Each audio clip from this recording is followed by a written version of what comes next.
that is the plant growth and development. And like all other chapters, this is also very important for the medical entrance NEET exam. Plant growth and development. तो सबसे पहले अच्छा ध्यान रखिए सब लोग कि आपके हाथ में पेपर और पेन होना चाहिए, नोट्स, बिकॉज ये जो चैप्टर है ये ज्यादा इंफॉर्मेटिव है. इंफॉर्मेटिव का मतलब कि इसमें इंफॉर्मेशन हैं जो कि आपको नोट करने होंगी. तो कुछ बातें समझने की हैं, मैं आपको लेक्चर से अपनी बातों से समझाता जाऊंगा और जैसे जैसे मैं बोलूंगा आप लिखते जाना, नोट करते जाना. तो नोट्स लिखने और उसको याद करने में, मेमोराइज करने का ये चैप्टर है. तो अब यहाँ पर जो लिखा हमने चैप्टर का नाम प्लांट ग्रोथ एंड डेवलपमेंट. तो सबसे पहले वर्ड डेवलपमेंट को ही हम डिफाइन करेंगे. डेवलपमेंट का मतलब क्या है? तो आप ऐसे सोचो जैसे इंसान में किसी बच्चे का जन्म होता है तो वो पहले क्या, बच्चा भ्रूण होता है, एम्ब्रियो होता है जो माँ की यूट्रस में पल रहा होता है. तो एक इंसान के एम्ब्रियो से हम प्लांट को कैसे कंपेयर करें? तो जब सीड जर्मिनेट हो रहा होता है तो प्लांट के सीड के जर्मिनेशन से लेकर के वो जर्मिनेट करके नन्हा सा पौधा बनेगा. उसके अब उसमें आप जानते हो रेडिकल होता है, प्लीमूल होता है, उसमें रेडिकल से रूट सिस्टम और प्लीमूल से शूट सिस्टम पूरा जो जर्मिनेट करता है तो वो भ्रूण अवस्था है, एम्ब्रियो. तो सीड जर्मिनेशन जो है वहां से लेकर के पूरा बड़ा सा अगर पेड़ बन जाए और उसमें एजिंग या सेनेसेंस होने लगे.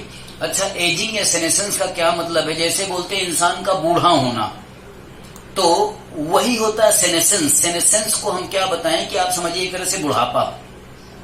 अब बायोलॉजिकली सेनेसेंस को हम कैसे डिफाइन करें कि मेटाबॉलिज्म लो हो जाए, lowering of the metabolic rate in body, और उससे क्या होता है बॉडी में बहुत सारे डीजेनरेटिव चेंजेस होते हैं और वो जीवन की अंतिम अवस्था को इंडिकेट करता है सेनेसेंस. तो भ्रूण यानी सीड जर्मिनेशन से लेकर के प्लांट या ट्री के सेनेसेंस की स्टेज जो होती है, इस दौरान जितनी भी घटनाएं होती हैं उसको बोलेंगे डेवलपमेंट. तो सबसे पहले आप नोट करो कि development in plant is considered from the seed germination up to the senescence. ये हो गई डेवलपमेंट की डेफिनेशन. अब अगली बात ये आती है कि डेवलपमेंट में क्या मेन इवेंट होती हैं. तो हम बताएंगे there are two main events in development. The number one is growth and other is differentiation. Growth and differentiation, these two phenomena constitute the development in plants. ठीक, ये हमने डेवलपमेंट को बहुत ही इनिशियली जो है डिफाइन किया. अब यहाँ पर ये बताएंगे what actually the controlling factors of plant development are. The controlling factors for plant growth and development can be of two types. One are the first are intrinsic factor of the plants. Plants के अपने अंदर के जो factors होते हैं वो intrinsic factor हुए जो प्लांट की ग्रोथ एंड डेवलपमेंट को कंट्रोल करेंगे. The number second factors affecting the plant growth and development are the extrinsic factor. And extrinsic factors these are actually the environmental factor. तो दो तरह के फैक्टर हो गए जो प्लांट ग्रोथ एंड डेवलपमेंट को अफेक्ट करते हैं. नंबर वन द इंट्रिंसिक और इंटरनल और the factors related the plant itself are intrinsic factor. And number two are the extrinsic और एनवायरमेंटल फैक्टर. अब देखते हैं कि प्लांट के इंट्रिंसिक फैक्टर्स कौन कौन से होते हैं जो ग्रोथ एंड डेवलपमेंट को अफेक्ट करते हैं. एक तो जो प्लांट की अपनी सेल के अंदर होंगे उन्हें क्या बोलेंगे, इंट्रा सेलुलर फैक्टर्स, यानी सेल के अंदर के फैक्टर. जैसे सेल के अंदर न्यूक्लियस के अंदर जो क्रोमोसोम पे जीन है, जीन जो है आप जानते हो सबसे बड़ा कंट्रोलिंग फैक्टर तो जीन ही होता है. तो जीन का अपना जो नेचर होता है या क्वालिटी होती है उसको बोलते हैं जीनोटाइप, और उसकी वजह से जो असर आते हैं उसको बोलते हैं phenotype. If any plant have the genotype or genetic factor for the good rate of growth and development, then definitely the good rate of growth and development will be the phenotypes of the because of the good genotype. यानी cell के अंदर gene के जो factors हैं जो plant के growth and development को प्रभावित करते हैं वो क्या हुए, एक तरह के इंट्रिंसिक फैक्टर हुए. दूसरे इंट्रिंसिक फैक्टर क्या हुए जो सेल के अंदर न होकर के दो सेल्स के बीच काम करते हैं, यानी सेल के बाहर. तो इनको हम क्या कह सकते हैं, एक्स्ट्रा सेलर या इंटर सेलर.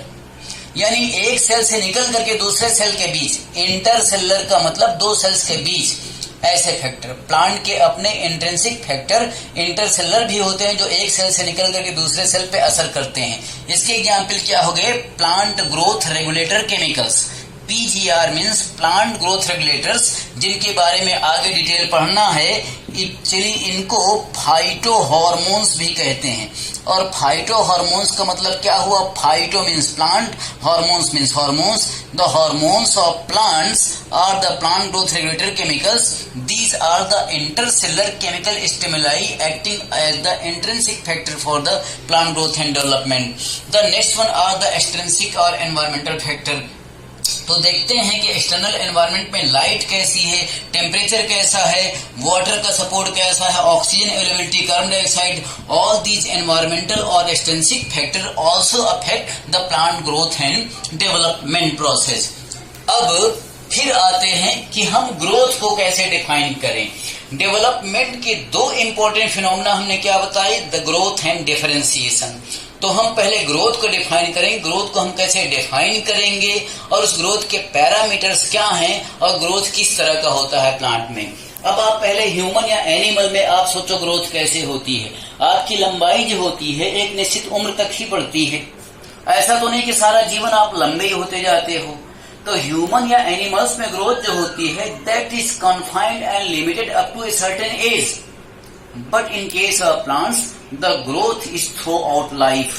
प्लांट्स में ग्रोथ थ्रू आउट लाइफ पूरा जीवन होती ही रहती है।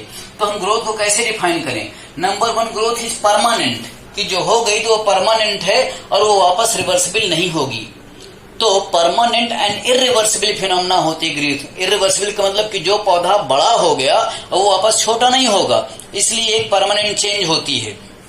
अब ये परमानेंट एंड इरिवर्सिबल जो ग्रोथ होती है प्लांट्स में, किसमें हो सकती है? देखिए, जैसे सेल में कोई ग्रोथ हुई या प्लांट के किसी ऑर्गन में या उसके किसी पार्ट में, तो permanent and irreversible increase in cell parameters organ और their parts is known as growth. अब प्लांट में जो ग्रोथ होती है इसको क्या बोलते हैं? ओपन टाइप की। अभी जो हमने बात बताया ना कि उसके पूरे लाइफ में ही ग्रोथ चलती रहती है, इसी को बोलते हैं ओपन टाइप, यानी ओपन है सारी जिंदगी प्लांट्स जो है ना ग्रोथ करने के लिए, खुला ऑप्शन है उसके लिए, वो जब तक जिंदा ग्रोथ करता ही रहेगा। अब open type of growth in plant जो है बोलते हैं कि इनडिटर्मिनेट और डिटर्मिनेट दोनों तरह की होती है। अब इनडिटर्मिनेट का मतलब क्या हुआ? जैसे मेरिस्टेम्स हैं, प्लांट एनाटॉमी हमने आपको पढ़ाया है और जिन्होंने जहां से भी पढ़ा हुआ प्लांट एनाटॉमी आप जानते हैं मेरिस्टेम्स, मेरिस्टेमेटिक टिश्यूज होते हैं। तो उनकी cells, the meristematic cells have the tendency to divide continuously. तो जब उनमें लगातार डिवीजन होता ही रहता है और वो उसमें किसी दूसरे परमानेंट टिश्यू में जब तक चेंज नहीं होते हैं, तो हम क्या बोलते हैं? इनडिटर्मिनेट ग्रोथ है।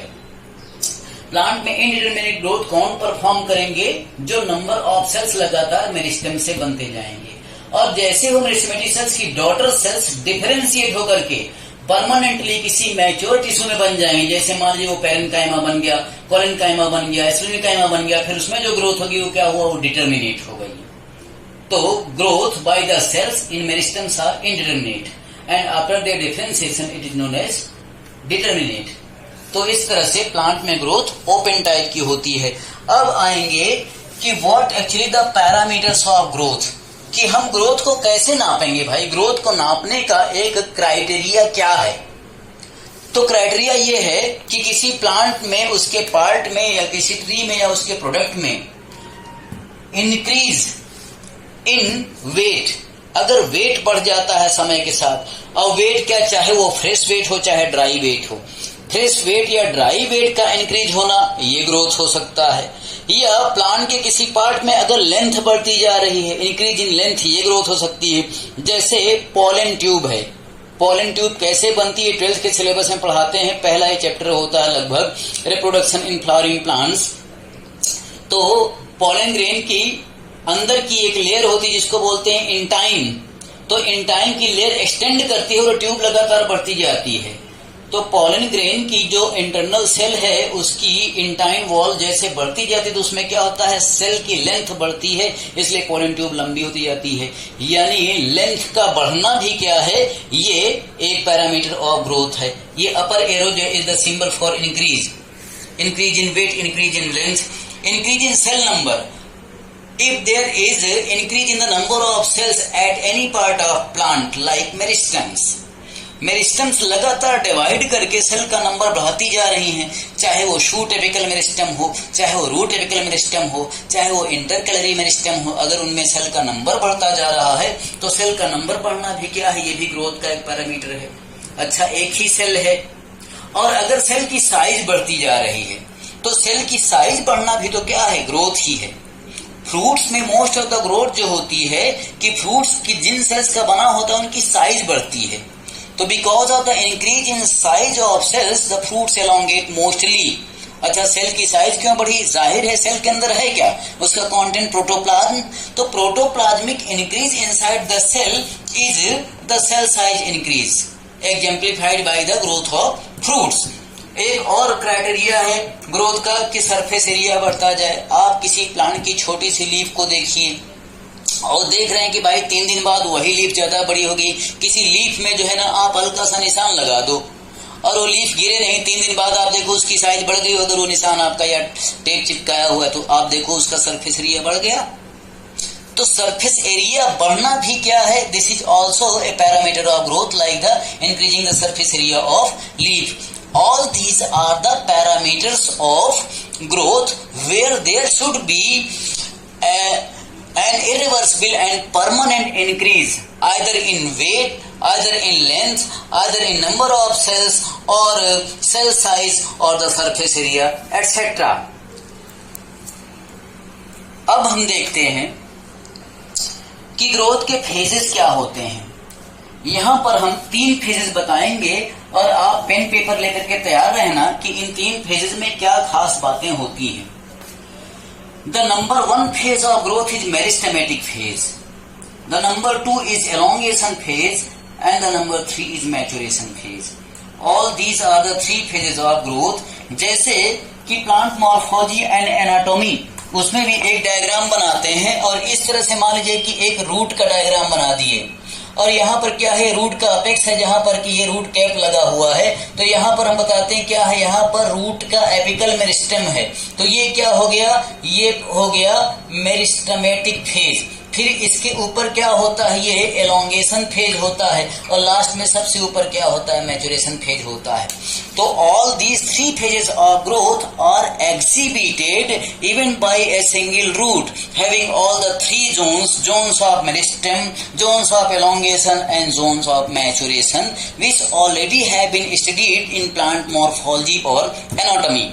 अब सबसे पहले बात करें मेरिस्टेमेटिक फेज, जो कि यहाँ पर होता है अपेक्स पे, रूट के अपेक्स पे होगा root apical meristem. Meristematic phase में जो सेल्स होंगी उनमें क्या फीचर होते हैं आप नोट करने के लिए तैयार रहो, क्योंकि यहाँ पर लिखा नहीं है। नंबर 1 लिखोगे आप कि मेरिस्टेमेटिक फेज में जो सेल्स होंगी वो प्रोटोप्लाज्म रिच होती है, डेंस प्रोटोप्लाज्म होता है। Dense protoplasmic rich sales having large nucleus because of rapidly and continuously dividing cells will have large nucleus and those will have thin cellulosic primary cell wall and the adjacent cells will be connected by plasmodesmata। फिर से मैं एक बार बताऊं, the features of cells in meristematic phase are dense protoplasmic rich having large nucleus and thin cellulosic primary cell wall and adjacent cells will be connected by plasmodesmata। These are the important features of the cells in meristematic phase। I hope you all have written